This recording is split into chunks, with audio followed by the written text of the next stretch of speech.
Bienvenidos y bienvenidas a la segunda jornada de nuestra capacitación La Cocina del Arte, una aproximación a los modos de producción de Oscar Araiz. Es una propuesta de la coordinación de la modalidad de educación artística dirigida por la profesora Carolina Romero en el marco de la Semana de las Artes organizada por el Ministerio de Educación de Tucumán. Conducción Dr. Juan Pablo Lischmeyer.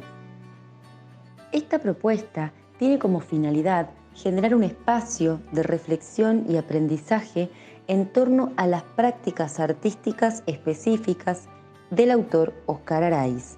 Además, se propone un acercamiento al mundo profesional del artista y de su compañía y los vínculos que se establecen interdisciplinariamente entre todos los lenguajes que intervienen en la propuesta. Los procesos de producción utilizados por el artista, que se abordarán en esta capacitación, se orientan al trabajo de la improvisación y la composición para el logro de una síntesis discursiva en pos de la concreción de una obra a ser presentada ante un público. A continuación, les presentamos a 5 artistas especializados que analizarán desde un punto de vista específico la obra Boquitas Pintadas. Hola, soy Beatriz Lábate, fui convocada para proponer desde el lenguaje de la danza algunas líneas de análisis posible de la obra Boquitas Pintadas de Oscar Araiz y Renata Schussheim. Se trata, como sabemos, de una versión escénica de la novela homónima de Manuel Puig. Hola a todos. Yo soy Ana Eustaquio, licenciada en Artes Plásticas, escenógrafa y vestuarista.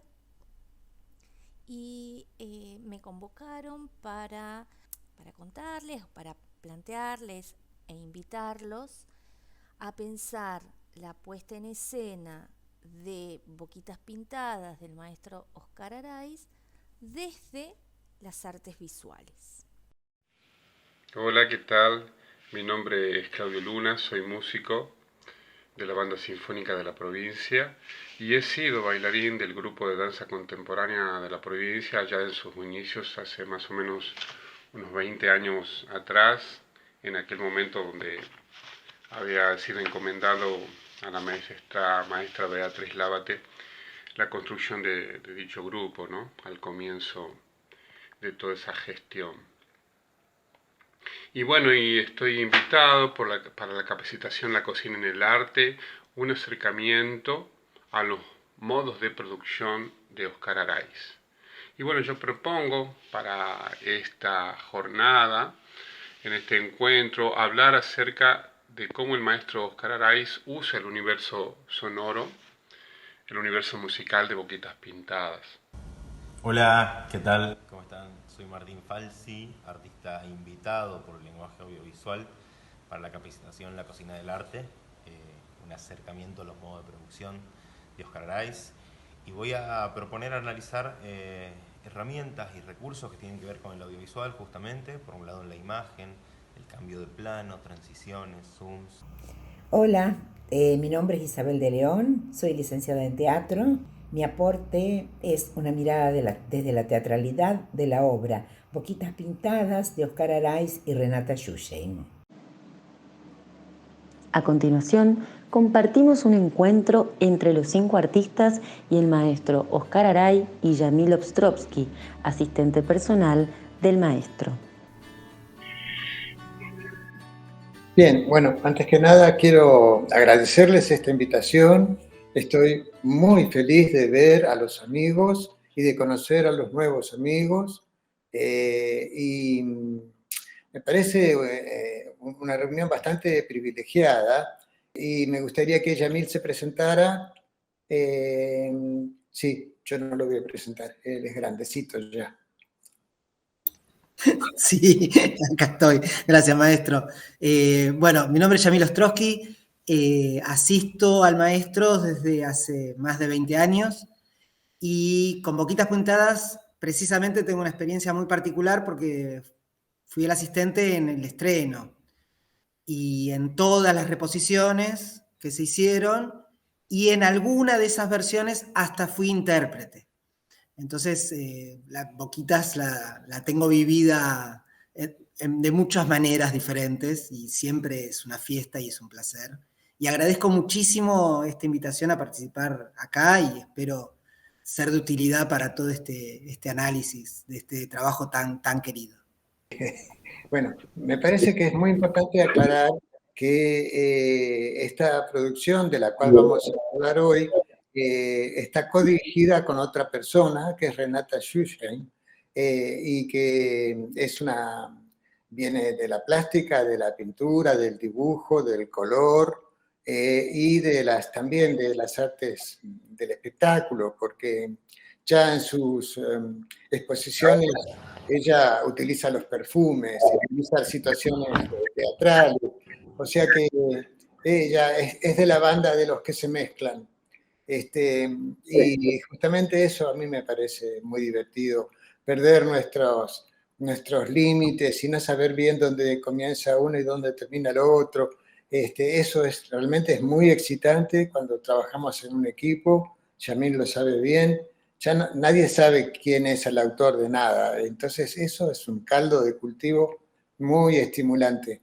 Bueno, pero justamente, Ana, lo de Renata porque tiene que ver con esta influencia del color, de la gama, y yo también vengo de la pintura, entonces estamos como hermanados, ¿no?, en los lenguajes.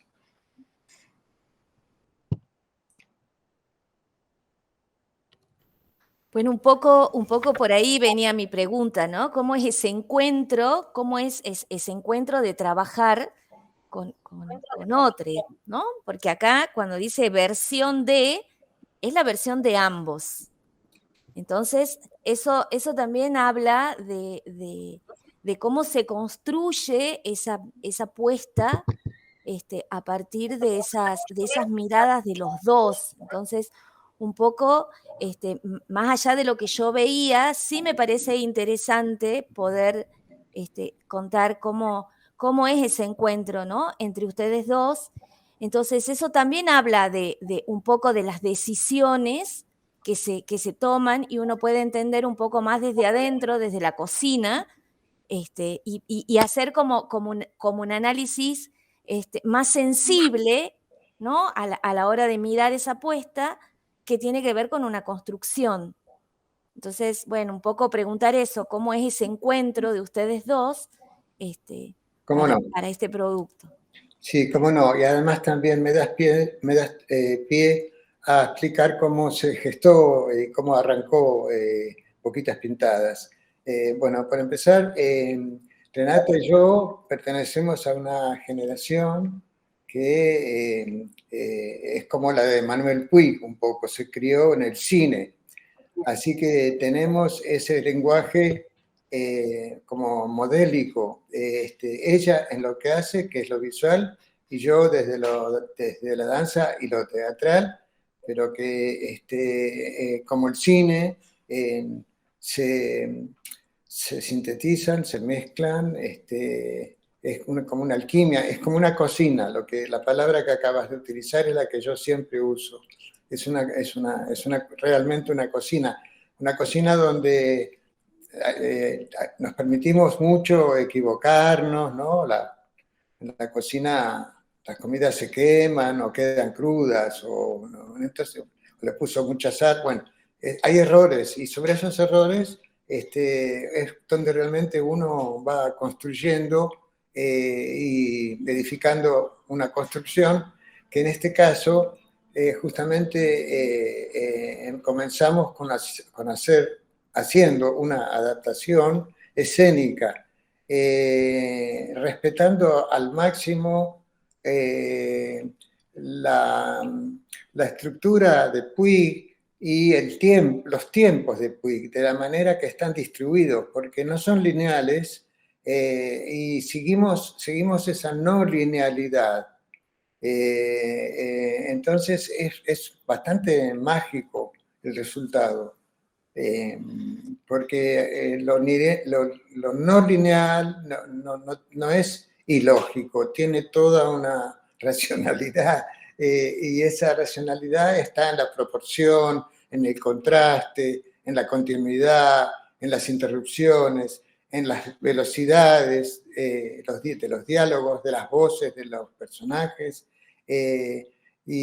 Bueno, tuvimos un periodo, nos encerramos en un lugar maravilloso que yo disponía en ese momento y nos fuimos ahí en la Villa La Angostura, también con la que fue después la productora técnica del espectáculo, muy amiga nuestra, así que era un trío y estuvimos ahí leyendo, discutiendo, eliminando, tachando, cortando, ¿no? Haciendo una especie de puzzle.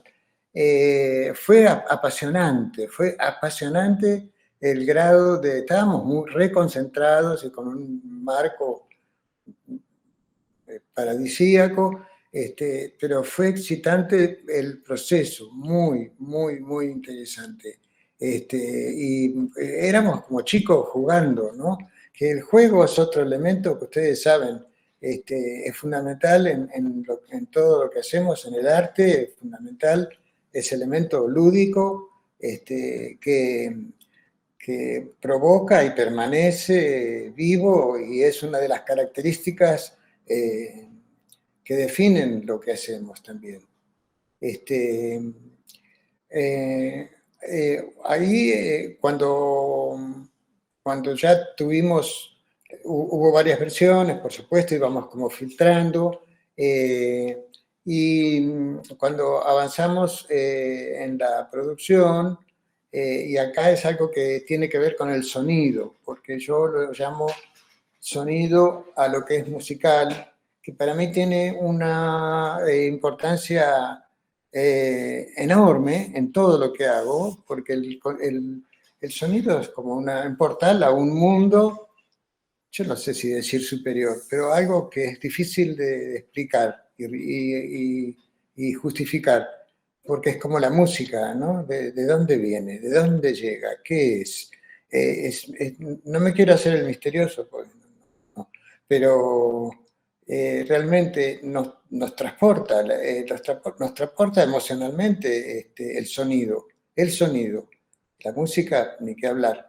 Entonces, nosotros, esos diálogos que recortamos y elegimos, lo primero que hicimos fue una especie de casting, no un casting, porque invitamos a actores muy renombrados, muy importantes, muy interesantes, por su voz, por su sonido, por su timbre, por su fraseo, por su carácter. Así fueron elegidas las voces. Después se grabaron esas voces en un estudio con el compositor que hizo la banda sonora, que fue Edgardo Rudnitsky, que es Edgardo Rudnitsky, un talento maravilloso, una persona muy notable. Él ya había trabajado con danza, con Ana María Steckelman, ya había tenido experiencias teatrales y bueno, actualmente sigue haciendo como instalaciones sonoras, vive en Alemania. Desarrolló una personalidad enorme, muy rica, muy grande. En ese momento, en el estudio de Edgardo, se grabaron esos diálogos. Y esos diálogos para mí son música. Tienen todo el fraseo, el color de música. Y es así como llegamos a una especie de ilustración de esa música, entendida en el mejor sentido, porque acá esto es un tema que podemos hablar, Beatriz. Yo soy tan admirador y respetuoso de la música que me esclavizo un poco a ella, y lo que pasa es que lo hago con placer, entonces es una hecatombe, porque también caigo como en la ilustración sonora, y yo pienso que no es así, que no es tan fácil. En realidad lo que hago es, lo que yo quisiera que pasara, es poder dialogar con ese sonido. O sea, a veces lo acompaño, soy un eco, a veces lo dejo solo a veces me impongo, es como un peloteo, es como una conversación que podemos tener entre nosotros. Y bueno, con esa dimensión musical y sonora empezamos a trabajar en un registro gestual, porque en realidad hay un registro de danza, pero está muy concentrada en lo gestual. Y aquí también es otro tema para tratar, el gesto, ¿no? Para mí la danza es gesto. Por más abstracta y sin sentido y formal que sea, es un gesto. Porque mientras haya alguien que lo contempla, que lo percibe y le pone el sentido que quiere a ese gesto. Entonces, es el milagro del arte, justamente. Del arte en el buen sentido. Es una palabra que yo uso poco, por lo manoseado que está todo, ¿no? Pero bueno, no me quiero meter ahí.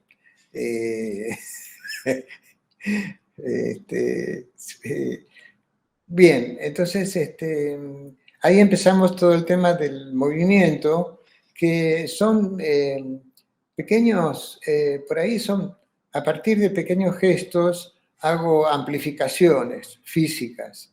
Entonces, bueno, esto, no sé, si te acordás, Beatriz, de un viejo librito de Doris Humphrey. ¿Te acordás en ese librito donde hay dos personas que se dan la mano y de pronto dan la mano, pero levantan la pierna, se alejan y se acercan, lo hacen lento, lo hacen rápido?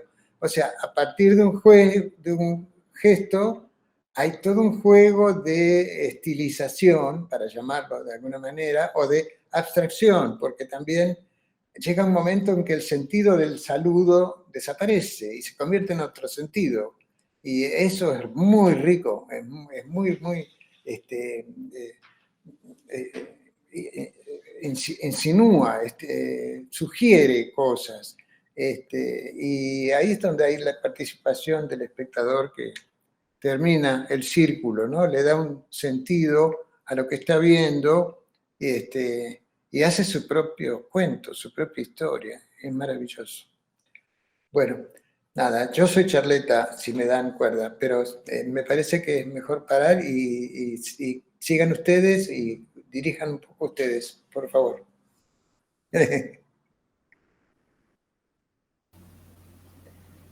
¿Alguien quiere pedir la palabra? Sí, a mí me gustaría como colarme un poquito con mi análisis de esto que acaba de señalar el maestro, porque yo pensaba en esta versión escénica, ¿no es cierto?, de Oscar Araiz y Renata Schusheim, que es un material extraordinario en muchos sentidos. Pero bueno, aquí nos toca como referirnos de manera puntual a las posibilidades de estudio, a las líneas de análisis que dispara ese material, que yo digo que es extraordinario porque resulta inagotable en su gozosa complejidad, porque no es complejo, complicado, trabajoso. Es una complejidad gozosa la que tiene la obra y que está siempre en ese estado y que juega mucho, juega con demasiado, es decir, es muy difícil esto que decimos, a ver, habla desde este lenguaje, desde este otro. Por suerte estamos tranquilos, ya Ana y también el maestro, como que de alguna manera hemos distendido un poco esa marca tan estricta, ¿no? Pero yo creo que en esta obra, en este material, desde entrar en la obra, en el material desde diferentes perspectivas, igualmente que no estemos tan ajustados, y compartiendo con Oscar nuestras miradas, nuestras propuestas, puede resultar una instancia de formación muy valiosa para el objetivo que tiene este encuentro, ¿no? De esa cantera inagotable que nos ofrece la obra, para el estudio de los trabajos artísticos, yo pensaba en esta cosa, ¿no? Bueno, es inagotable, y digo, voy a proponer como 2 direcciones que tienen que ver bastante con lo que acaba comparte de lo que acaba de desarrollar el maestro. Entonces yo digo, voy a proponer 2 direcciones para mirar, para enfocar, y para ello me servía mucho, me remitía mucho algunos estudios de Ricardo Piglia sobre la obra de Manuel Puig, ¿no? Me refiero puntualmente a 2 publicaciones de Piglia, Las 3 vanguardias se llama una, y La Argentina en pedazos se llama la otra, el otro libro, que son estudios de los años 1990 y 1993, respectivamente. Ahí señala Piglia que Manuel Puig produce una operatoria muy particular en el campo de lo que sería la literatura o la literatura argentina de ese momento, y esa operatoria consiste en poner en relación, dice Piglia, un género altamente institucionalizado como sería la novela con los géneros populares.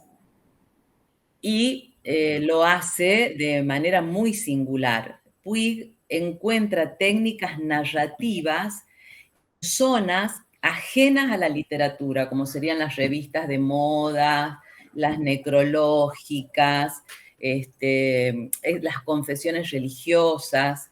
Todo esto se convierte en formas de narrar que, al decir de Piglia, van a renovar la novela. Entonces, dice Piglia que Puig fue más allá de la vanguardia porque demostró que la renovación técnica y la experimentación no son contradictorias con las formas populares. Esa afirmación me parece muy audaz y extraordinaria, ¿no? Porque cuánto de esto sucede en nuestras danzas, digamos, y en el arte en general, ¿no es cierto? En las formas de hacer y de producir, en el afán por renovar o por producir algo nuevo, que en términos de Piglia sería lo propio de la alta cultura, entrecomillada, es decir, la alta cultura piensa la narración como un acto de originalidad. Mientras que, digamos, la cultura de masas trabaja con fórmulas, repite fórmulas. Entonces, en el afán por producir algo nuevo, decíamos, la experimentación suele alejarnos no solo de las formas populares, sino del público.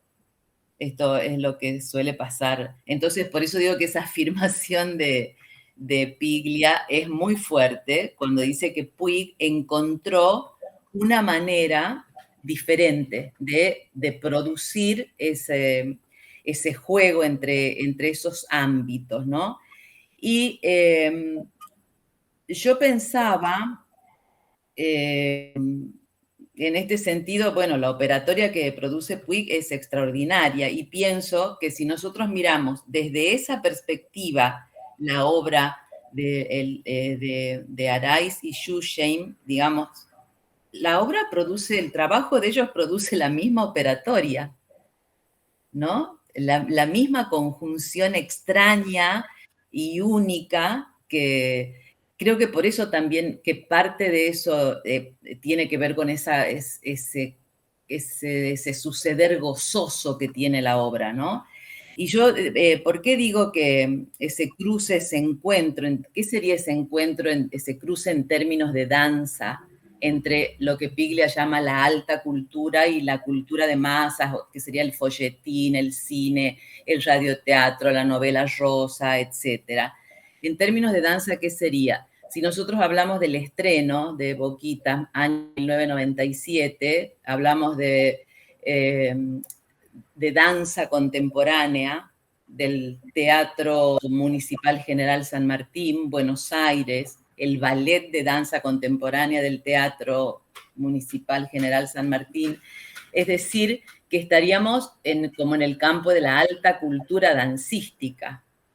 Sin embargo, cuando esta obra abre el telón, es como que aparece, se abre músicas, textos, imágenes, personajes, formas de moverse, digamos, material de movimiento, que no se corresponden exactamente con la alta cultura dancística. Digo, no se ajustan, lo digo literalmente, ¿no? No se ajustan a ese campo.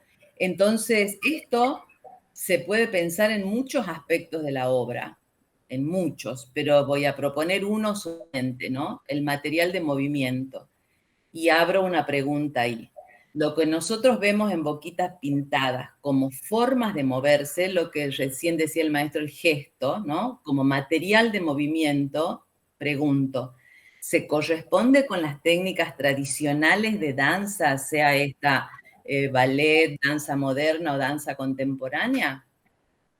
Claramente me parece a mí que no. Todo lo que vemos como material de movimiento parte desde otro lugar, se trabaja, se elabora desde otro lugar con el soporte de saberes y del saber dancístico y de todos los otros saberes de todos esos artistas que están trabajando ahí, pero el resultado, y no es solo en cómo se mueve la llave, digamos, ¿no? Que también en el, en el, en el último trabajo que estaban haciendo, maestro, con el ballet, que lo hacían virtualmente al ensayo, con los nuevos integrantes del ballet, cuando usted le decía ahí, no, camina así, no, hace tal cosa, fíjate que el cuerpo se tiene que mover más, o sea, ¿no?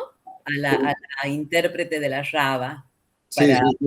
Eso es muy significativo de esto que estamos diciendo, porque si se correspondiera con un lenguaje tradicional de danza, le estaría diciendo, hace fuete, hace contracción. No, entonces el material de movimiento está producido claramente desde otro lugar y produce, creo, ahí en ese solo aspecto ya yo creo que se puede confirmar esta coincidencia entre la operatoria de Puig con la literatura y la operatoria de los artistas creadores de este material con la danza, ¿no? Pero en muchos creo que es una línea teórica que se puede trazar y que puede abrir muchas lecturas sobre distintos aspectos de la obra, ¿no? Cómo tan desembosadamente son capaces de jugar con ese registro de lo popular, ¿no?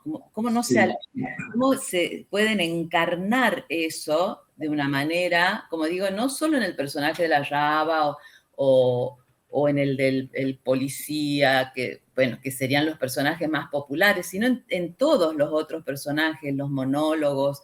Es como creo que sería muy fértil ese análisis. Y el otro que quiero proponer, tiene que ver con los modos de narrar, ¿no? Con lo que sería lo propio de la danza en cuanto a la narración, que es todo un tema muy, muy abierto, digamos, ¿no? No hay conclusiones ahí, casi en nada hay conclusiones, pero mucho menos en ese tema, porque me parece a mí que se trata en este caso de llevar un material específico, ¿no? De traducirlo, un material que va desde lo literario narrativo a lo escénico dancístico. Entonces, es como en este aspecto, si bien es cierto que la puesta en escena, la encarnación escénica, adhiere a lo que la obra de Puig tiene de collage, de mezcla, de contaminación de voces, ¿no es cierto? Porque la obra de Puig no tiene un narrador en primera persona, en segunda o en tercera, como uno ve en cualquier taller de lectura, ¿no? Tiene un narrador múltiple, un narrador estallado. Entonces, y la obra, el trabajo escénico, adhiere claramente a eso y lo hace de una manera muy bella, muy, muy particular y muy bella. Pero, digo, sin embargo, también es cierto que aquí se despliega un repertorio de procedimientos que adquieren una condición narrativa particular, ¿no? En el sentido de, digo, que tiene que ver necesariamente con un juego entre narratividad y performatividad, podríamos decir. O sea, entre lo que la narración literaria tiene de pasado, ¿no es cierto?, que relata, narra algo que ya pasó, y lo que la danza tiene de presente pleno, ¿no? De acontecimiento, de suceso, o sea, lo que la danza tiene de sensorial, de muscular, eso que funciona en palabras de la gran Anna Itelman, como ella dice, como una fuente primaria de goce que hay en la danza, ¿no? Y entonces, necesariamente ahí, sería muy interesante identificar cuál es el repertorio narrativo que se pone en juego, que se despliega en la obra, y que sería como más específicamente relacionado con esa performatividad que con la narratividad pura de lo literario, ¿no? Entonces, doy un solo ejemplo, el juego entre lo que sería la palabra, la voz y el movimiento. Esa musicalidad extraordinaria y todo el juego infinito que hay en eso, ¿no? Con el playback, con el movimiento que ilustra la palabra o que parodia la palabra o que la ignora o que la sustituye, ¿no? O sea, es riquísimo, como si uno en cada escena pudiera ir identificando también esas narrativas particulares. Creo que aquí se abre otro infinito para el estudio de lo artístico escénico partiendo de esta obra, ¿no? Bueno, básicamente esto es lo que yo quería aportar hoy, porque la obra no termina nunca. Amo esa obra, el maestro sabe. Sí, sí, sí. He sido atrevida, pero yo quería que él trajera esa obra al grupo de danza contemporánea cuando lo llamé para invitarlo. No quiero robar tiempo, pero... No te andas con pequeñeces. No, expliquemos un poquito, Beatriz. Yo lo cuento rápido, para no tomar demasiado tiempo. Yo no conocía a Beatriz, Beatriz se comunica conmigo y me dice, maestro, quiero que venga a votar algo con el ballet contemporáneo. Le digo, bueno, pero orientame, no los conozco, a vos tampoco te conozco, ¿qué querés? Y algo como Boquitas Pintadas, me dice. Y ahí yo le dije, no te andas con pequeñeces.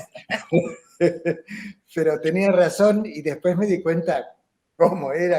Ya, cuando me dijo eso, empecé a conocer a Beatriz, porque solo Beatriz podía decirme eso. Es maravilloso. Yo había tenido el placer de verla en vivo a la obra y la verdad es que es una fiesta, es una fiesta. Así que bueno, eso ya. Para abrir como conversaciones.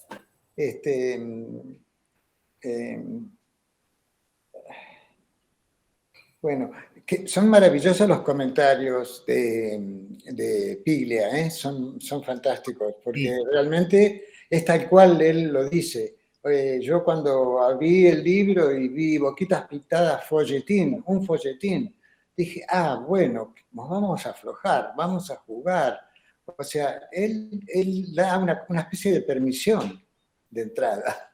Y uno se arrebata con eso, porque encuentra una manera de trabajar, qué sé yo leía hay páginas de Boquitas que me retrotraían a cosas que yo leía en las revistas de mi madre cuando era chico, entonces era como muy cerca mío, aparte de ser popular o no,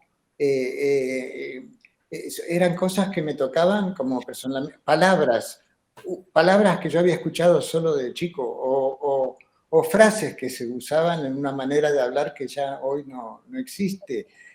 O sea que es como antropológica la pieza, tiene una cosa cultural muy, muy, muy fuerte, y emocional para los que participamos de ese experimento. Yo creo que lo que está diciendo Beatriz tiene que esto del disfrute, ¿no? del placer, tiene que ver con eso que mencionamos antes, que es el juego, ¿no? Porque como que nunca jugamos tan espontáneamente y tan verdaderamente siendo adultos como cuando hacemos esto que estamos haciendo. O sea que en ese momento somos adultos, pero no tenemos edad. Y otra cosa que me gustó mucho, Beatriz, que recién hablaste de los tiempos, estamos hablando del tiempo, que es el gran tema, ¿no?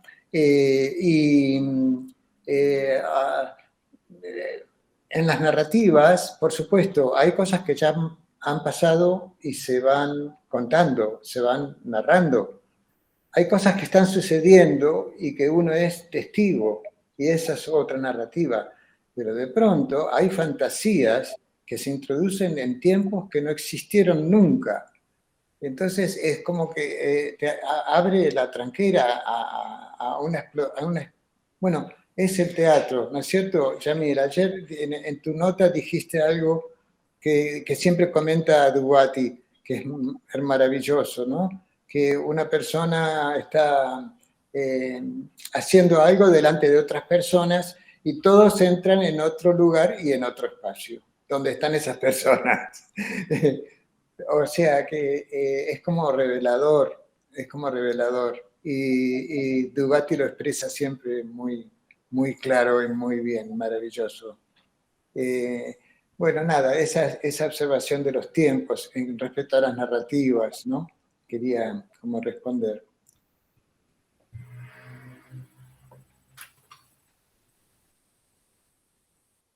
Bueno, no sé quién sigue, yo tengo ahí algunas cositas que se me dispararon en base a lo que ibas hablando, Oscar. Bueno, voy a tratar de ir medio de lo general o particular como para empezar. Por lo general vieron que el teatro que se filma, 2, 3 cámaras fijas, sonido directo, en general es eso, ¿no? El registro es de la obra. En esta oportunidad me encuentro con algo casi que la antítesis, ¿no? Una especie de registro que hace a la obra, cambios de planos, zooms, transiciones, voz en off, diálogos, sonidos extradiegéticos, efectos sonoros. Hay un pleno uso consciente de las herramientas y de estos recursos, ¿no? Del lenguaje audiovisual. Por lo tanto, por ahí para comparar en el general de las obras, me parece que el registro no es de la obra, sino que el registro es la obra en esta oportunidad. Y en eso, por ahí me quiero detener en algunas observaciones, tanto de imagen como de sonido, quizá también de montaje. Por un lado, la obra empieza en imagen con un título, con un diseño, con un estilo definido. Vamos a un gran plano general donde se ve todo el escenario. Hay cortes a distintos planos, planos medios, ¿no? De cabeza a cintura, planos enteros, de pies a cabeza. Empieza a haber zooms, que el zoom no es el movimiento de cámara físico, sino digital, ¿no? Hacia distintos focos de acción. Tenemos zoom in hacia adelante, zoom out hacia atrás, cuando nos alejamos de ciertos momentos dramáticos.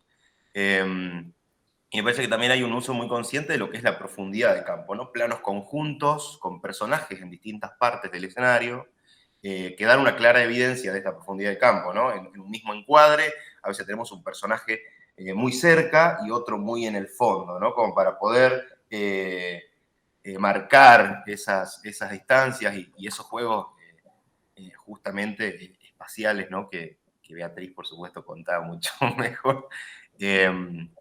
Y otra cosita que me pasaba con esto de la utilización de, o pensando en qué recursos estaban muy puestos ahí a disposición de la obra, son todos los movimientos de cámaras también. Hay ciertos movimientos de cámaras laterales, de izquierda a derecha, que incluso funcionan aquí por momentos para marcar transiciones temporales, el paso de una escena a otra. No es que se termina una escena y empieza otra, ¿no? Hay un movimiento, hay una transición ahí marcada, pensada.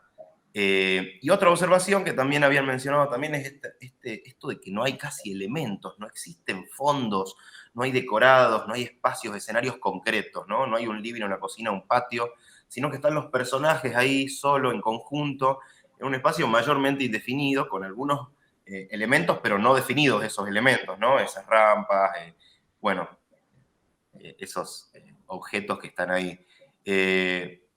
Y me hace pensar también en la película Dogville, por ejemplo, del maestro Lars von Trier, donde no hay decorados, donde los espacios existen casi imaginariamente.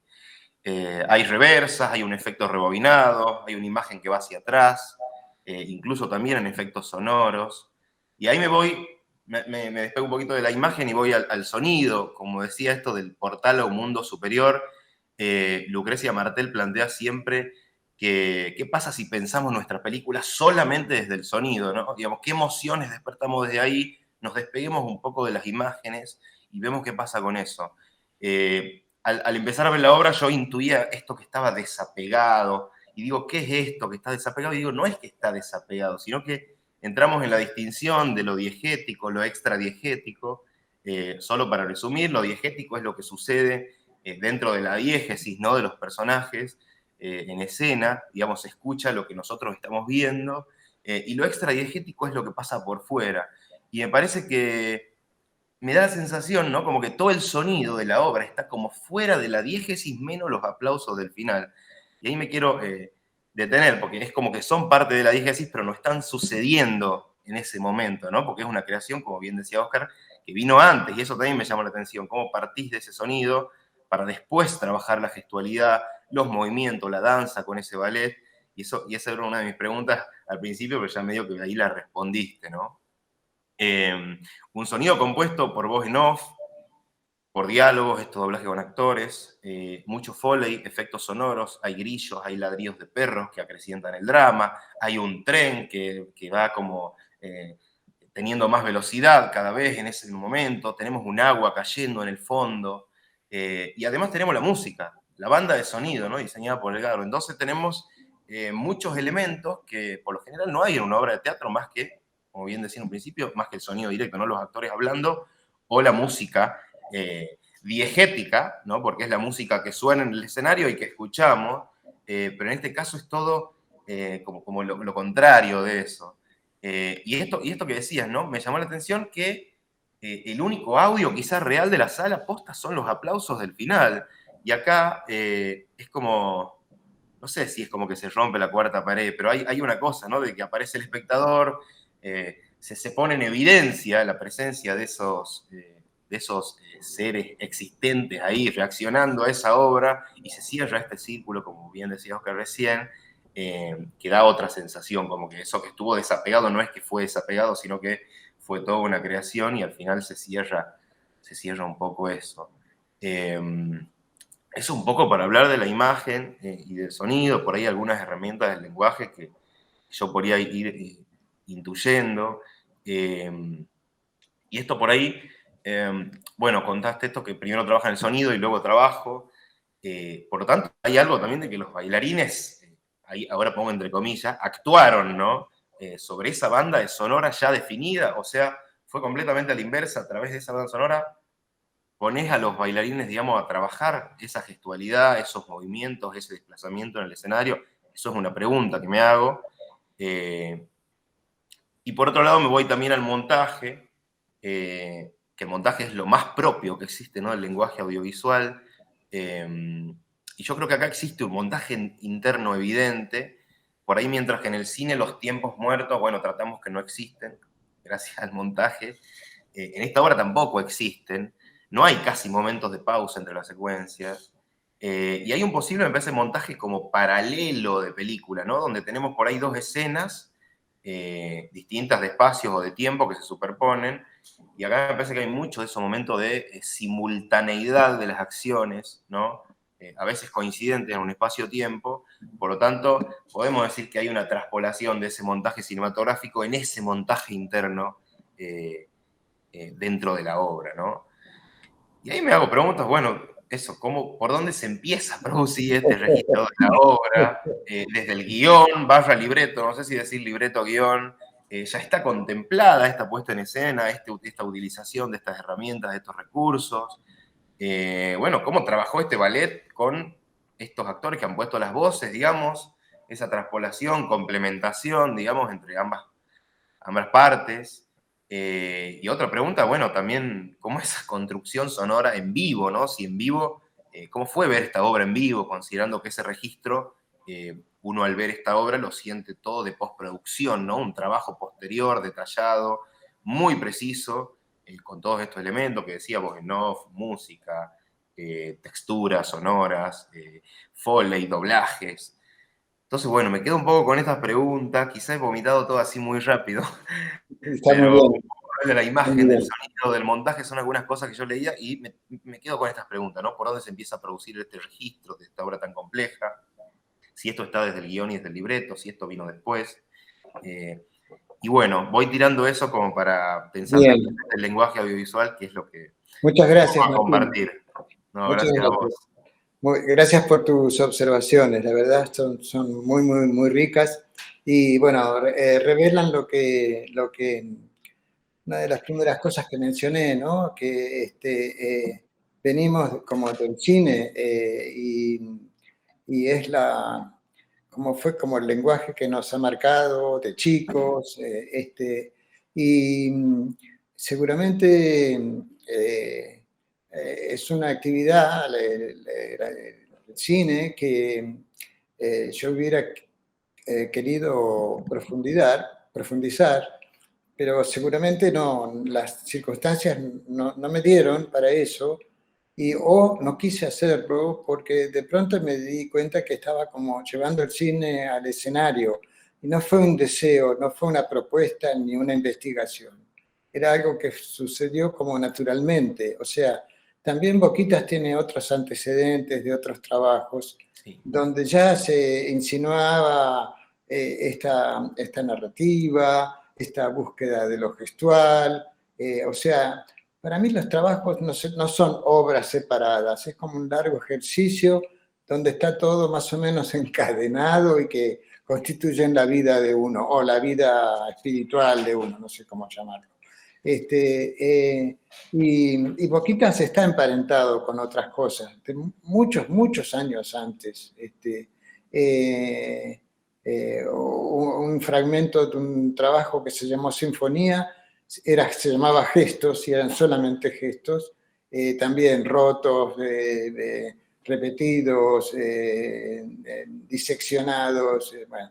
En un trabajito que fue muy feliz para mí, que se llamó Escenas de Familia, de los años 70, era un trabajo también que toca el lenguaje del melodrama cinematográfico, con los gestos, las exageraciones, una obra totalmente expresionista, y con una música de Poulenc que también daba esa cosa de los climas de las películas mudas, los acompañamientos de piano en el foso, por ejemplo. Yo no asistí a eso, tengo que confesar, pero me lo puedo imaginar, y es más o menos eso, ¿no? O sea que la aproximación del cine es como natural. De pronto me di cuenta que el espectador era la cámara y que lo hacía moverse, era un espectador móvil, se ponía arriba, se ponía abajo, un cenital de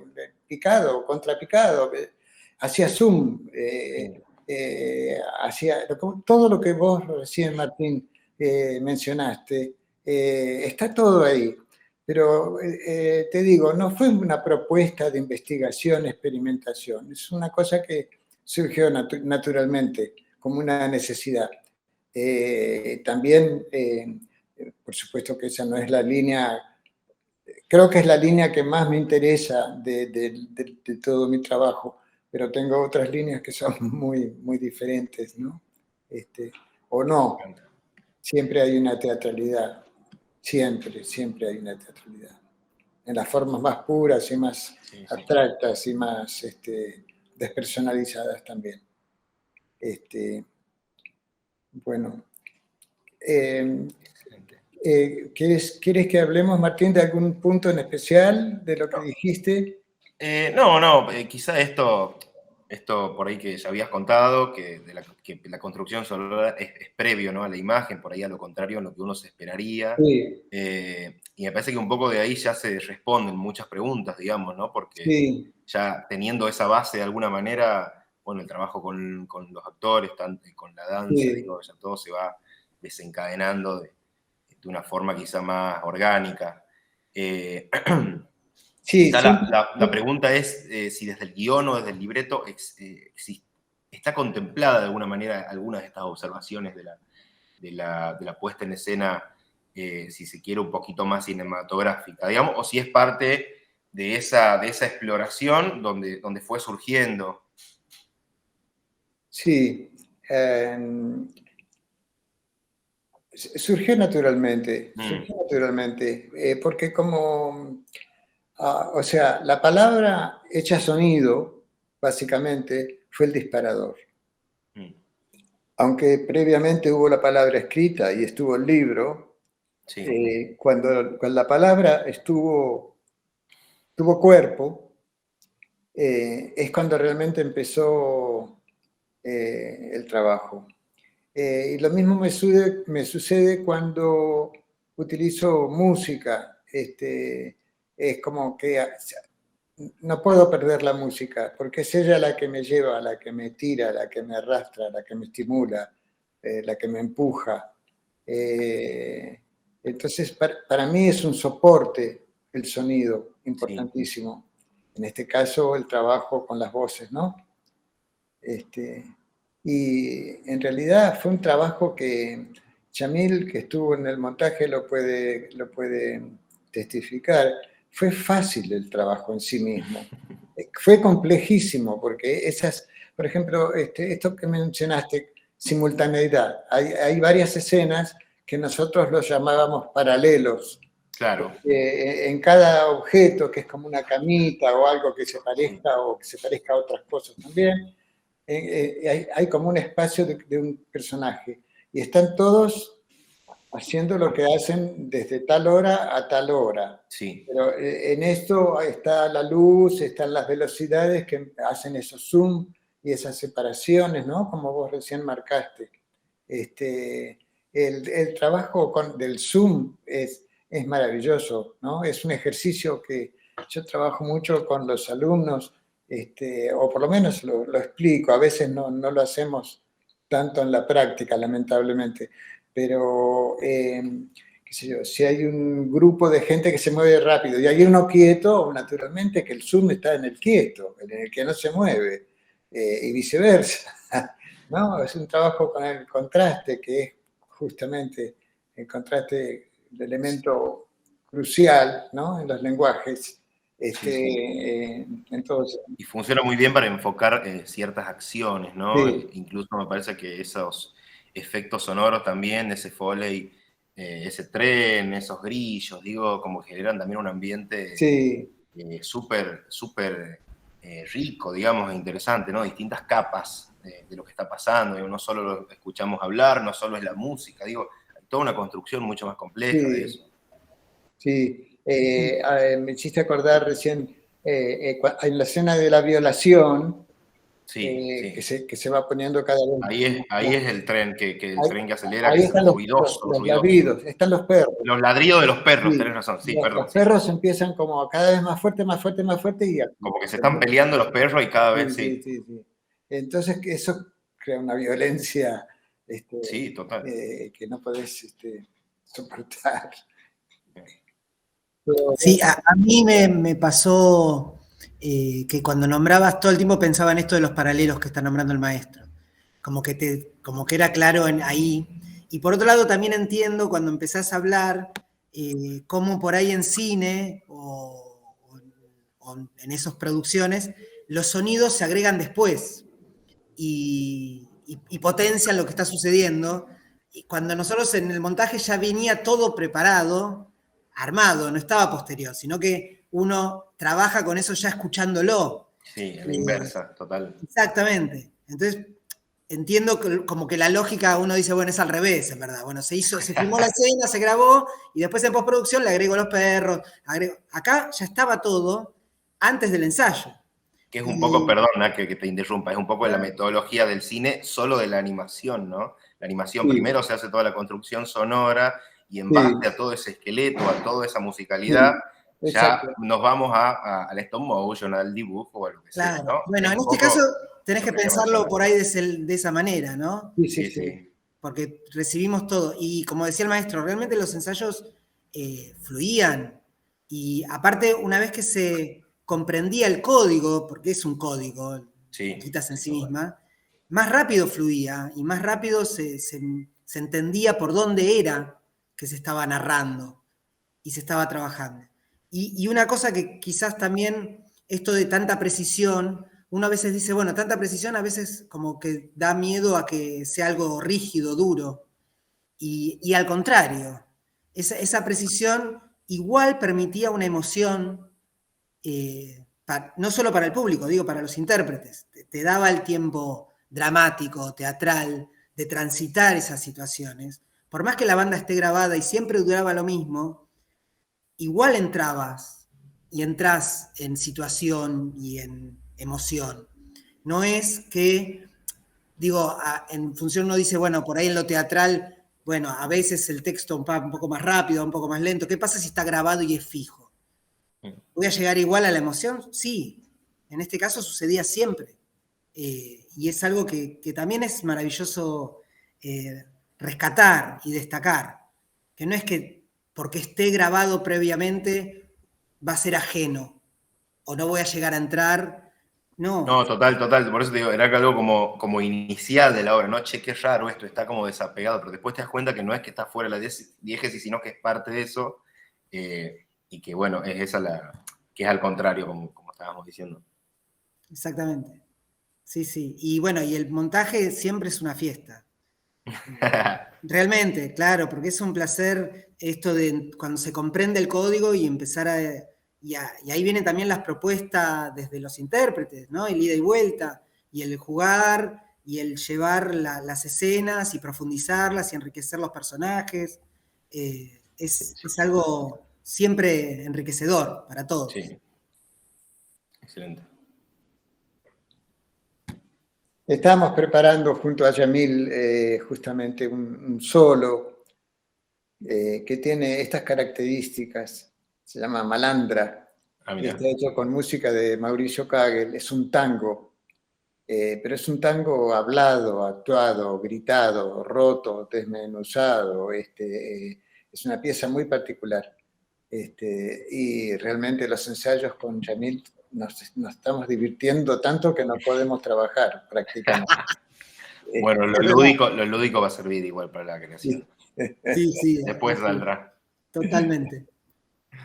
Bueno, gracias, Oscar. Yo eso por lo pronto, ya me irá surgiendo algo. Claro. Bien, bueno, escuchando a todos los que están hablando, le tomaba un poco la palabra, lo que dijo el maestro, esto de la palabra hecha sonido fue el disparador y la música me lleva. Dentro de lo que yo veía en Boquitas Pintadas, de este universo musical que usa el maestro, desglosando un poco el trabajo, bueno, acá el maestro decide usar música de tango, cantada a través de Gardel y música lepera, música instrumental, música de vals instrumental, y toma estos dos elementos utilizados a forma de, yo veo, de obertura y de interludio, de intermezzo, que ya voy a explicar por qué, y elementos de la música concreta, como lo que contaba recién Martín, lo de los sonidos de trenes, la naturaleza, voces recortadas de algunas frases, de las palabras específicas, y bueno, y esto que habla también en el texto que nos habían acercado del reverse, que es la herramienta que solía usar Cunningham, y del serialismo, ¿no? Y una vez que hago esa mirada, ¿no?, del universo musical, sentía que había un tratamiento especial dentro de lo que sería el universo musical que aborda absolutamente todo lo que se puede escuchar y el silencio. En particular, como una influencia muy, muy fuerte, yo diría en un 85% de la obra, del universo sonoro. Y tomo esto del universo sonoro en la obra del maestro, que está generado por esto que él decía de la palabra, y la palabra que acciona así como una divinidad, ¿no? una divinidad, no para adorar, porque eso generaría como una inacción, ¿no? Esto de lo devocional, la acción está afuera. Entonces, lo contrario, digamos, como algo que ingresa al cuerpo humano en la escena y lo insta a la acción, al movimiento. O sea, una palabra que instala la acción y el movimiento en la escena. Entonces, este universo sonoro de la palabra ingresa a esta que es totalmente despojada, la caja negra del escenario, en donde los cuerpos de los mortales accionan en resonancia a este universo sonoro que está afuera y habitado por los personajes de Manuel Puig. Ahí se va delimitando esto de lo que yo siento de la divinidad, ¿no? Es esta cosa de Manuel Puig no habla a través de sus personajes y sus personajes tiran las voces a la escena para que sean activadas y cobren vida en el cuerpo de los danzantes, ¿no? Entonces, en esta interacción entre el sonido, el silencio, el movimiento, que empieza a hablar, a habitar los cuerpos dentro de la caja negra, generando vida escénica, generando la complejidad poética del cuerpo humano que se transforma en ese momento en cuerpo danzante. Y los cuerpos humanos que se transforman en algo biológico que se manifiesta en la organicidad de la forma. Estas son palabras del maestro. Algo biológico, ¿sí? Un conjunto de cuerpos que generan una biología dentro de la escena y que se manifiesta como organicidad de la forma.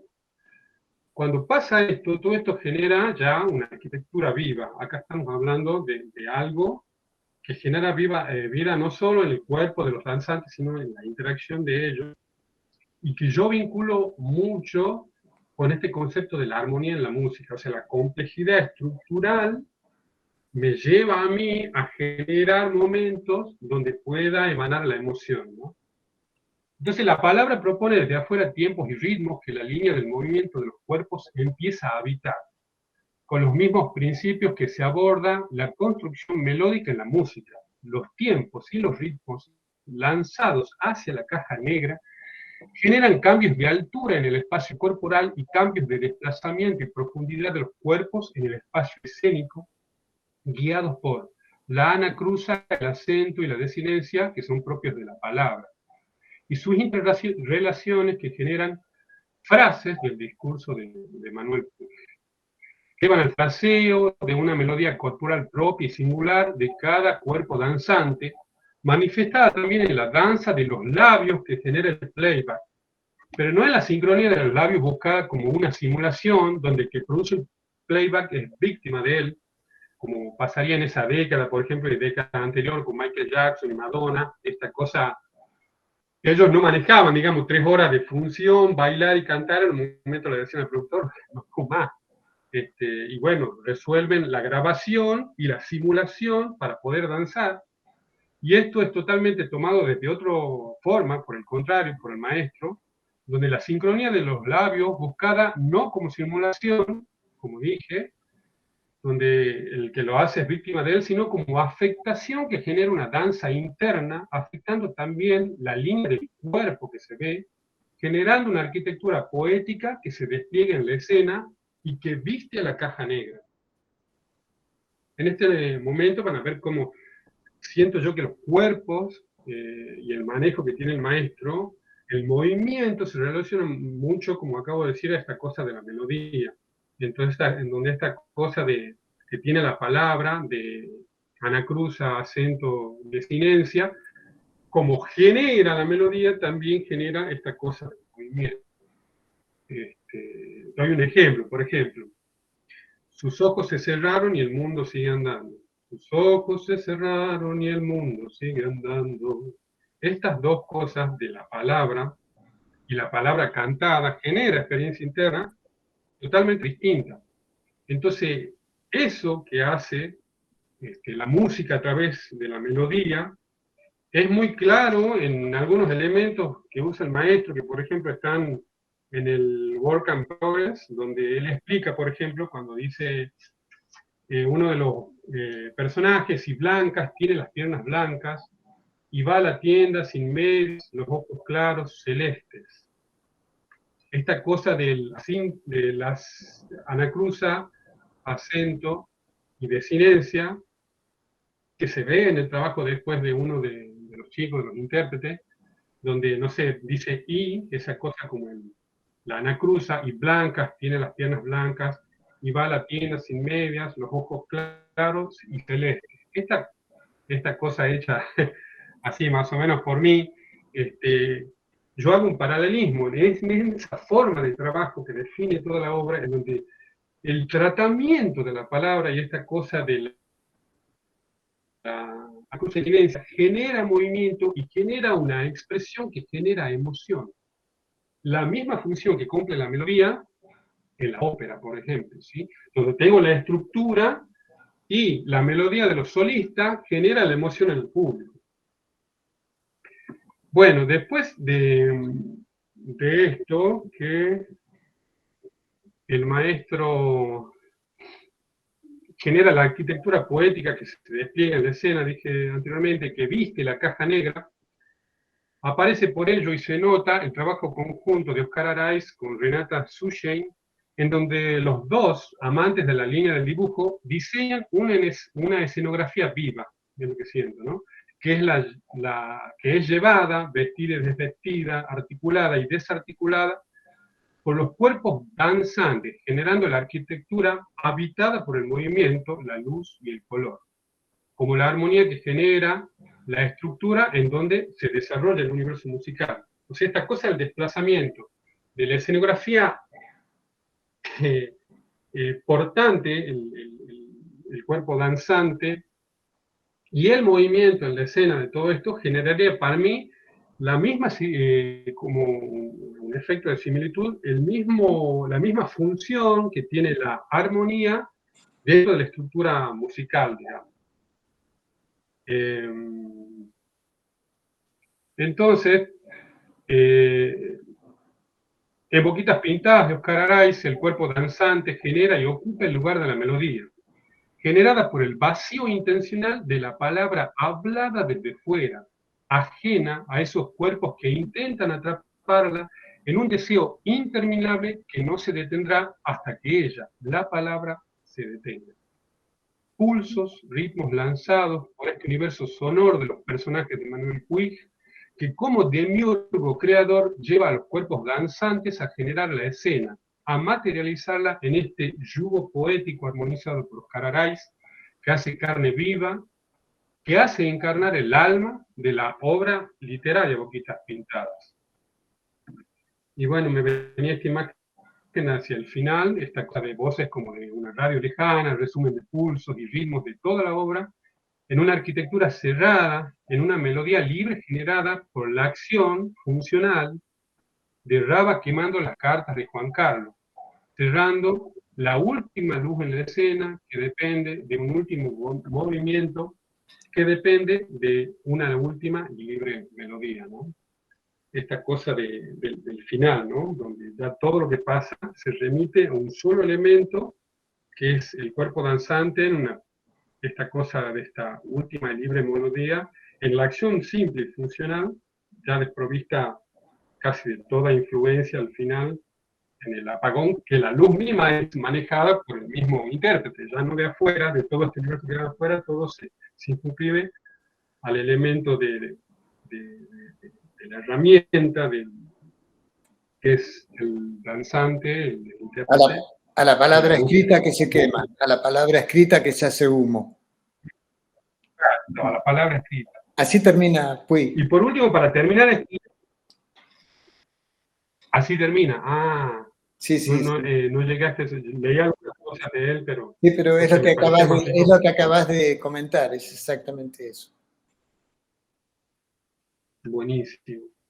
Y bueno, ahora por último, así como hablo de Claudio Monteverdi, que compuso en 1607 la Favola d'Orfeo con libreto de Alessandro Strillo, una obra ambiciosa compuesta para orquesta de 43 instrumentos con prólogo y 5 actos. Introducción musical que denominó sinfonía y dividido las partes cantadas en áreas, dando estructura a la ópera moderna. O sea, el padre de la ópera moderna es Claudio Monteverdi, ¿sí? Y dijo al respecto, la palabra debe ser determinante, debe dirigir la armonía, no servirla. O sea, si nos dejamos influenciar por estos elementos esbozados aquí, a grosso modo, y que contiene desde su nacimiento la ópera moderna, Y de esta reflexión del padre de la misma, podríamos decir, en un acercamiento intuitivo, que la obra escénica Boquitas Pintadas de Oscar Araiz está emparentada con la ópera musical, pero con rasgos distintivos que requieren de un análisis, bueno, más exhaustivo que este, en esto una pequeña apreciación a través de las evidencias expuestas, ¿sí? Y al final, bueno, una reflexión del maestro Oscar Araiz, que dice en uno de los textos que nos mandaron: remarco en la danza ese cruce crisis entre tiempo y espacio, dos puntos, la duración, los valores, la repetición, los silencios, las alturas, la luz y el color. Todo esto me resume, ¿sí? Cada uno dependiendo de su posición e interrelación con su correspondiente resonancia. O sea, lo que siento, dice el maestro, que la danza es el cruce entre tiempo y espacio, dos puntos, música más luz más color. Así que bueno, mi idea era esto, es como relacionar a esta obra no solo con el cine y con la multiplicidad de elementos, sino con esto que tiene el universo escénico humano, que tiene que ver con la ópera, ¿no? Que confluyen todos estos elementos, y esta cosa que genera, no sé, habría que hacer un análisis más profundo, ¿no? Pero como un lenguaje nuevo, único, porque estamos hablando que el pulso, el ritmo viene desde afuera, elemento musical, pero la melodía y la armonía está dada por el cuerpo. Entonces, y esa austeridad de solo la palabra escuchada todo el tiempo, y la decisión de que se pase, y es más, la música en sí, que se va generando, funciona, como dije antes, como esta cosa de la obertura operística, y la interludio, el intermezzo, esa cosa intermedia entre una cosa y otra que pone un poco de liviandad en semejante estructura dramática. Entonces, la utilización para mí siento es absolutamente por el concepto operístico, ¿no?, de la música, pero generando, no sé, un nuevo lenguaje, ¿no?, donde esto hay el cuerpo, el cuerpo danzante y esta construcción escénica viva, arquitectura, que genera armonía, para mí siento, bueno, genera otros elementos, porque estoy sacando cosas, utilizando otras, pero a la vez generando algo que es primo, no sé si primo hermano, primo, de una cosa muy grande que es el universo musical de la ópera, pero que genera otras experiencias estéticas, musicales, ¿no? No sé, me viene también la imagen esta de esto que decía, sus ojos se cerraron y el mundo sigue andando, esta cosa que tiene la música, con esta cosa, no sé, por ejemplo, del personaje que dice cuánta fuerza que tengo, con un elemento que abraza en una mujer que aparentemente tiene que ver con el amor y esta cosa del rechazo, ¿no? Esta contradicción que es tremenda en la obra y que tiene un contenido como melódico, porque genera una emoción. Entonces sus ojos se cerraron y el mundo sigue andando, sus ojos se cerraron y el mundo sigue andando. Esa cosa que genera la melodía, que me produce otra experiencia, es llevada a la escena con esta cosa, mira tanta fuerza que tengo, en la acción física de los intérpretes, que genera una cuestión emocional. Es melodía corporal, no sé. Será una ópera implosiva, cavernosa, con melodías corporales y armonías también corporales. Como bueno, lanzar eso como lo que yo he sentido con la obra. Gracias, Claudio, muchas gracias. A usted, maestro, gracias. Gracias por esa obra. Me atrevo a interrumpir 2 segundos. Perdón, no. Ana, que te estabas pidiendo la palabra. Un poco desde las intervenciones que vienen realizando, se me ocurre la idea de traducción, porque creo que esta imposibilidad de encontrar las palabras tiene que ver también con una propuesta que genera un lenguaje, ¿no?, como indefinible, inacible, como trabajar desde la idea de aparición epifánica, conjugando diferentes lenguajes, con la traducción como herramienta. Se me vienen a la cabeza las escenas en las que se va guiando una estructura narrativa que tiene que ver con el ritmo, pero que está trabajado desde la iluminación, por ejemplo. Entonces, pienso si yo tuviera que describir esa lógica, quizás sería algo como hacer percusión con luces o escribir a través del movimiento o hablar a través de la imagen. O sea, creo que tiene que ver con lo que es lo visual de la palabra, lo sonoro de la iluminación, como la conjugación de todos los lenguajes a partir de la idea de traducción, que es como un ejercicio muy complejo y que está abordado desde una poética escénica, ¿no? Ese es el concepto de ópera, ese cruce, justamente. Y también esa palabra que mencionó Claudio como armonía, ¿no? Es una armonización de lenguajes también. ¿No? Como si fuese una sinfonía de lenguajes. Una sinfonía de cámara, pero una sinfonía. Tal cual.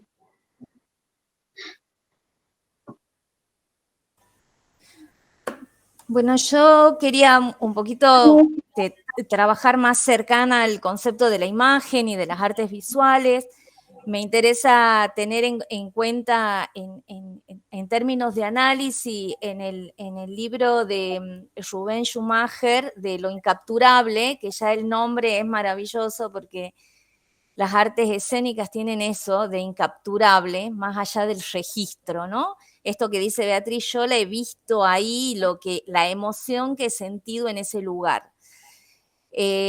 Acá Rubén Schumacher, en este texto, lo que hace es un poco, para analizar ciertas obras, es decir, bueno, todas las artes, ¿no?, acuden al teatro y a las artes escénicas porque son necesarias, ¿no? Cada uno desde su lugar y hace sus aportes. Pero también tenemos que entender eso, ¿no? Que la puesta en escena es una trama, ¿no? Es un tejido complejo. Y en ese tejido complejo yo me quiero hacer como un recorte y una hiperselección y poder hacer quizás este ejemplo, ¿no? Un poco más en el orden de lo didáctico para que podamos hacer esta traspolación entre el teatro y las artes visuales. Y en las artes visuales cuando nos pasa siempre, ¿no?, que enfrentar un lienzo en blanco, bueno, dicen los psicoanalistas, es como enfrentar la castración, ¿no? O sea, ¿qué ponemos ahí en ese lienzo en blanco que no tiene nada, la nada misma? Y por ahí cuando pensamos en el teatro, pensamos en la caja negra. Entonces es como el opuesto, ¿no? El espacio blanco de las artes visuales y esta caja negra del espacio escénico, del espacio teatral. Y quizás a veces se corre el riesgo de esto, ¿no? Ante la angustia de empezar a poner cosas en ese espacio. Entonces, a lo que en escenografía solemos decir, bueno, evitemos el decorado, ¿no? Porque el concepto de decorado es esto de llenar el espacio. Y acá lo que necesitamos es que esos objetos que están en el espacio sean utilizados, ¿no? O sea, sean parte de esa acción, porque si no quedan como fuera de la trama. Y me pasa en Boquitas Pintadas esta teatralidad mínima, diría Sánchez Sinisterra, ¿no? Con esto poquito, pero maravillosamente puesto y absolutamente utilizado hasta el último objeto y hasta el último elemento. Y hay en esos objetos escénicos, que me parecen muy interesantes porque son objetos muy simples, por lo tanto me parece que son objetos de muchísima pregnancia visual, y dentro de esos objetos y de ese uso de esos objetos escénicos, hay algo que me llamó mucho la atención, que es el rebatimiento de los planos de las mesas. Y eso me parece maravilloso porque tiene que ver cómo dibujan los niños, ¿no? Los niños a cierta edad, cuando dibujan una mesa, no dibujan la mesa en perspectiva, sino dibujan el plano de la mesa, porque necesitamos ver los objetos que hay en esa mesa, ¿no? Necesitamos el vaso, entonces empiezan como a representar esos objetos como los conocen. En el objeto mesa, y me remito, hay muchísimos objetos, pero para hacer una reducción ejemplificadora del uso de estos objetos, de manera poética, me parece que ese rebatimiento de plano, y recuerdo en las primeras escenas, cuando escribe la carta, ¿no? Porque además hay todo un movimiento en el cuerpo tirado sobre esa mesa, que es precisamente toda una acción corporal, porque hay un plano rebatido que no es el plano natural de cómo escribimos en una mesa, ¿no?, horizontal. Que también ese objeto mesa se repite de la misma manera en la escena de la tarotista, ¿no? Cuando se va a tirar el tarot. De la gitana. De la gitana. Sí, sí. ¿No? Entonces, me parece que ahí también, ¿no?, cuando el maestro nos dice esta importancia que le da a lo lúdico, me parece que en esa imagen, en ese rebatimiento del plano y en ese modo de utilización de ese objeto escénico, hay mucho de juego, ¿no? Y hay mucho de juego poético en ese espacio. Y en ese juego y en esa poesía también veo una referencia y una invitación al espectador, ¿no? A ver eso que en otras circunstancias en esa mesa no se podría ver, ¿no? Entonces, le rebato el plano para que pueda ver todo lo que ocurre, ¿no? Esta cosa de nada de ocultamiento. En términos de imagen, esas dos imágenes me parecen muy interesantes. Cuando yo pienso en imágenes, tomo un poco el concepto de percepto de Deleuze, ¿no? Esto de que dicen que los científicos piensan en conceptos, pero que los artistas piensan en perceptos, ¿no? Este percepto que trasciende al propio hacedor, ¿no? Perdón, maestro, pero lo dice Deleuze. Sí. ¿No? Entonces, me parece que mucho esto, ¿no? O sea, lo que yo voy hablando empieza a aparecer como en ese registro. Y esos registros en imágenes, esos recortes en imágenes, son esos perceptos que prevalecen en mi memoria, ¿no?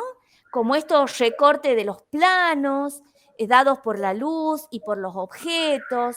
También me lleva a pensar a esta simultaneidad de la cual nos habla Benjamin, ¿no? Entonces, yo acá no tengo la posibilidad del corte y del montaje, pero tengo en todo ese plano, en toda esa caja negra, ¿no? Como planos que me van mostrando simultáneamente distintos espacios, distintas acciones, distintas circunstancias, ¿no?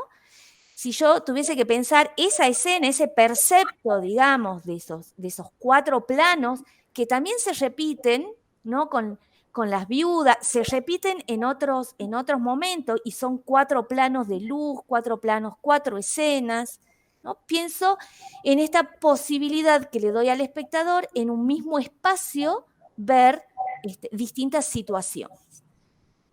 Lo pongo en términos de imagen, ¿no? En términos compositivos de la imagen, para pensar y para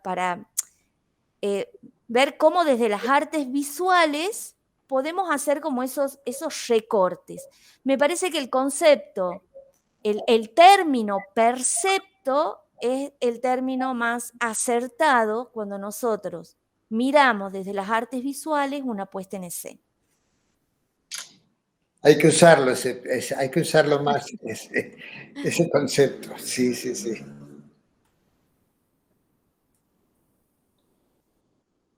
Muchas gracias, Ana.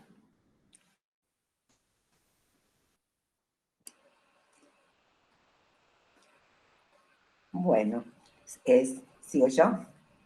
Por favor. Bueno, yo voy a tratar de hablar desde la teatralidad. en una obra que está absolutamente, todos los límites difusos, está contaminada por todas, por el cine, por todos los lenguajes teatrales, la danza, lo coreográfico, la música, lo audiovisual. Puedo pensar que, tomando como disparador muchas de las cosas que ya dijeron los compañeros, los compañeros, puedo decir que desde la actuación, la creación de estos personajes desgarrados para reflejar la cultura de la época de los 30 y los 40. La tragedia que está presente en la obra, ese amor apasionado e imposible.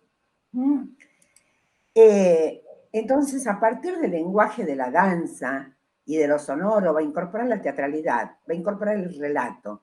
En ciertos momentos, lo textual se va a dar en los personajes, en sus cuerpos, en su gestualidad y en sus miradas. Hablando de la apuesta, que un poco habló Anita, que es una propuesta muy minimalista en lo que hace a los dispositivos escénicos, es impactante. Sobre todo en el momento, la imagen cuando comienza la obra. Cuando comienza la obra es un impacto ver la imagen de Juan Carlos ya muerto y todas las mujeres de luto, ¿no? Entonces, el infortunio, la marginación social, es decir, el lugar de la mujer, la misoginia, la transgresión puesta en la mujer en la obra, porque no está puesta en el hombre está bien visto en esa sociedad, nos muestra el contexto social donde se va a desarrollar la historia. Y lo trágico ya está presente desde la primera escena. Vemos la imagen de Juan Carlos, el luto, entonces ya lo trágico ya sabemos lo que va a pasar. Entonces, a pesar de que no siempre está presente Juan Carlos, el protagonismo de Juan Carlos, aunque esté ausente, está en toda la obra. Y también podemos decir que la vida de todas las mujeres en la obra van a girar alrededor de un hombre. Entonces, yo lo pienso como un drama trágico, que muestra la realidad de época de un pueblo. En la poética de la puesta en escena, los cuerpos van a estar atravesados por la angustia de no tener su verdadero amor, por la muerte, y también atormentados por la soledad. Entonces, puedo decir que hay una intertextualidad que precede a lo que sucede en escena. Y la intertextualidad ya va a ser ese marco social que ya conocemos, que nos damos cuenta desde el comienzo, las clases sociales, el lugar de la mujer. Va a ser una huella que va a permitir, a través de una impecable actuación, situarnos en el disfrute estético de lo textual dado en los cuerpos. También en algunas escenas esa intertextualidad va a estar dada por la conversación y los pensamientos que se intercalan en el relato, porque muchas veces sucede que se intercalan los pensamientos con los diálogos. Es una obra fragmentada, pero permanentemente con un hilo conductor, con actuaciones que van a ser por momentos performáticas, por ejemplo, la sirvienta lavando la ropa o quemando las cartas, en su mundo de marginación. Es su deseo de vida o muerte, el valor simbólico del cuchillo entre las ropas que lava. Entonces, digamos que la apuesta a lo textual pasa por los relatos, monólogos, diálogos, y otros solamente por la música y el cuerpo del bailarín actor. También pensaba que la fragmentación está dada por la temporalidad, por el relato, por las luces, que son otro personaje, por el ritmo de la obra. Por ejemplo, cuando pasamos de la hermosa escena de la gitana, su terrible vaticinio, al baile de la ranchera, como espectador respiramos, ¿no? Y ese ritmo es el que se mantiene durante toda la obra. Entonces, o la fuerza de la sonoro, en el momento de la violencia sexual de Pancho con la sirvienta, cuando ladran los perros, ¿no? Es muy fuerte la escena. Entonces, también otra cosa es esta cuestión de las imágenes. ¿Cómo se generan imágenes a partir del relato? Cuando Juan Carlos regresa al pueblo desde Cosquín, su relato está poblado de imágenes. Él va mirando el paisaje, va mirando el banco, va mirando los negocios, va mirando todo. Es como si estuviéramos mirando toda esa escena, ¿no es cierto? Entonces estamos visualizando ese paisaje, visualizamos el pueblo, visualizamos los objetos, la casa, la puerta de la casa, visualizamos la familia que lo recibe, visualizamos la espera. Y todo eso está con mucha fuerza puesto en imágenes a través de el relato, ¿no es cierto?, que va haciendo Juan Carlos. Y bueno, entonces decimos que también la gestualidad de los personajes va a impactar desde la teatralidad, el trabajo con la sensualidad, el uso de los objetos, las botas, el muñeco, lo siniestro puesto ahí en esa situación de ese acto sexual violento y el muñeco, lo coreográfico y el uso de la tela en el parto de la sirvienta, va a generar una imagen muy potente, muy potente. En otros momentos, el desgarramiento interior de los personajes está dado solo por las miradas. Hay otros elementos simbólicos fuertes que, por ejemplo, ese corazón en el vestido de novia de Nené, que en ese casamiento imaginario, porque ya está muerto Juan Carlos, va a constituir un signo muy, muy potente. Va a ser una escena con un gran valor simbólico que expresa el deseo de Nené, su esperanza en la reencarnación. Y bueno, el erotismo de los personajes muestran la pulsión de vida en esa sociedad tan conservadora. Hay dispositivos escénicos muy simples. Los cambios de vestuario suceden en escena, las máscaras que utilizan los dos personajes, los objetos, lo ritual en cada escena, y esta danza cargada de erotismo, las miradas, la gestualidad, la música, lo performático. Las luces crean una poética muy personal en una obra muy intensa.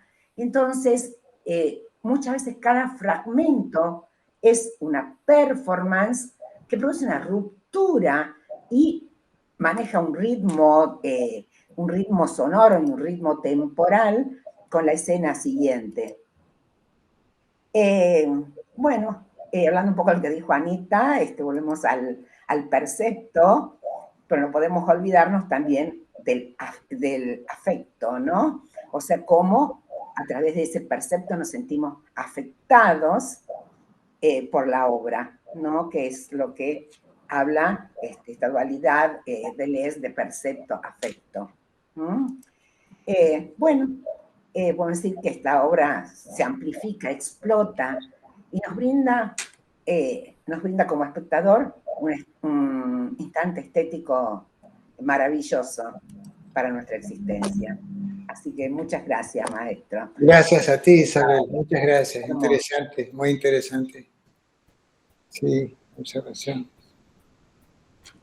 Sensibles. Muchas gracias, Isabel, por tu intervención, Ana, bueno, Beatriz, Claudio.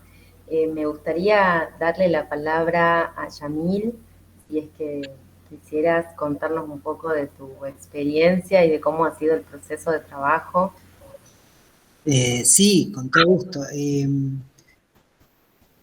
Para mí Boquitas también fue escuela.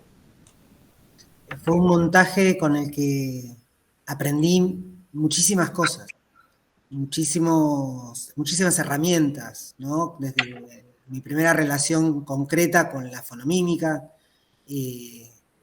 también había manipulación de muñecos o de objetos. Fue escuela, es escuela, porque es algo que siempre seguimos como investigando y profundizando con el maestro, y yo también por mi lado, en mis búsquedas, y como decía antes, es escuela y a la vez es un lugar de mucho juego, de mucha diversión y de mucho placer. Hay algo que también a lo largo de haber transitado y participado de diferentes montajes, siempre me acuerdo de algo que dice el maestro, que los intérpretes van dejando marcas en los trabajos, ¿no? Entonces, volverla a montar viene con las marcas que dejó el intérprete que la hizo antes y el anterior también, que le fueron agregando detalles, y eso es muy interesante, como una caja china, ¿no? Que va como enriqueciéndose de capas de información. Pero principalmente Boquitas es eso, es escuela, es un lugar de aprendizaje también a través de la experimentación. Y la prueba y error, como decía el maestro, la cocina, ¿no? De probar. Y me acuerdo también de un montón de escenas que se probaron y después se descartaron, o que eran de una manera y después se convirtieron en otras, que eso también fue fantástico, participar de cómo fue mutando hasta encontrar también la duración total. En un momento era mucho más larga, después se fue acortando, fueron cambiando cosas. Digo, todo eso fue fantástico, y ver ese organismo vivo que es Boquitas.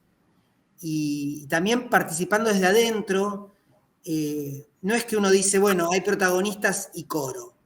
No, todos son indispensables. Todos los que participan son indispensables y todos tienen una función que mantiene toda la estructura. No es que podemos sacar a uno y se cuenta igual. No, todos son indispensables. Y eso también habla de este organismo, ¿no? Que no es algo a lo que no le podemos sacar ninguna parte, porque si no deja de vivir.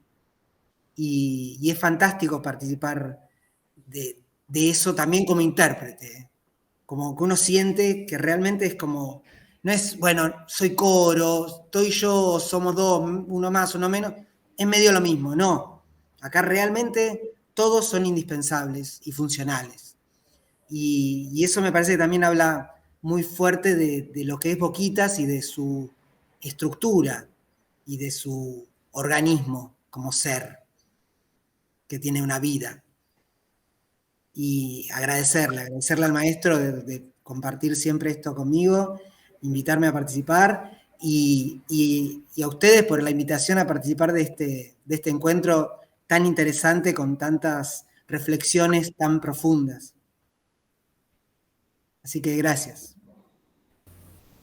Muchas gracias. Por favor, a ustedes es un gran aprendizaje, un placer enorme que hayan accedido, que nos acompañen, que hayan tenido esta predisposición. Y bueno, y un orgullo también como artistas tener este vasto grupo de personas tan capaces y tan importantes, dando sus opiniones y proponiéndonos sus reflexiones.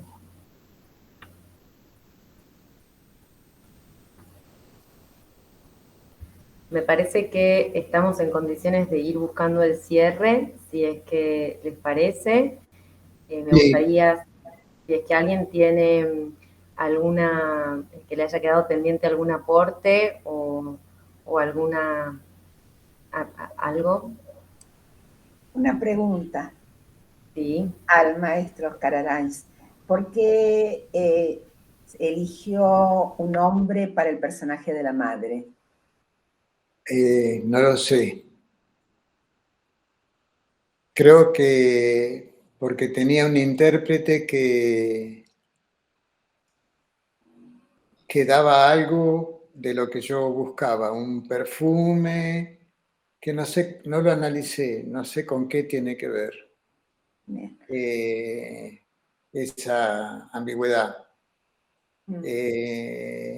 Ese mismo personaje, ese mismo actor hace varios roles, siempre trasvestido, o sea, sí. tiene un rol importante en la escena de la fiesta, que es la lectura del poema. Y ese intérprete, aparte de tener toda una técnica de un maestro, que fue Jean-François Casanovas, el que la desarrolló en la Argentina, porque trabajaron juntos, aparte de ser como ejemplo de un género, tenía, porque falleció lamentablemente, una dramaticidad y algo trágico que me impactaba. Y nada, fue intuición y después comprobar que sí, que esa intuición funcionaba, porque hace dos roles totalmente opuestos. Uno es un guiñol y otro es un trágico. Pero siempre hace de mujer en los dos. Y eso es todo. No tengo otra explicación, Isabel. No, es muy fuerte, de mucha presencia Sí. del personaje, ¿no? Por eso Sí. me llamó la atención, porque tiene como mucha fuerza. Sí. Sí, no, un intérprete maravilloso. Sí.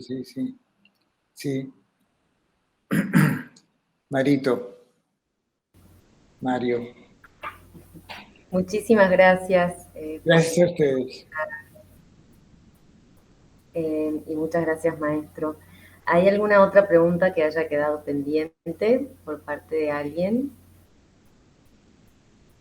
Me gustaría pedir un aplauso para todos, si es que pueden habilitar sus micrófonos, en agradecimiento.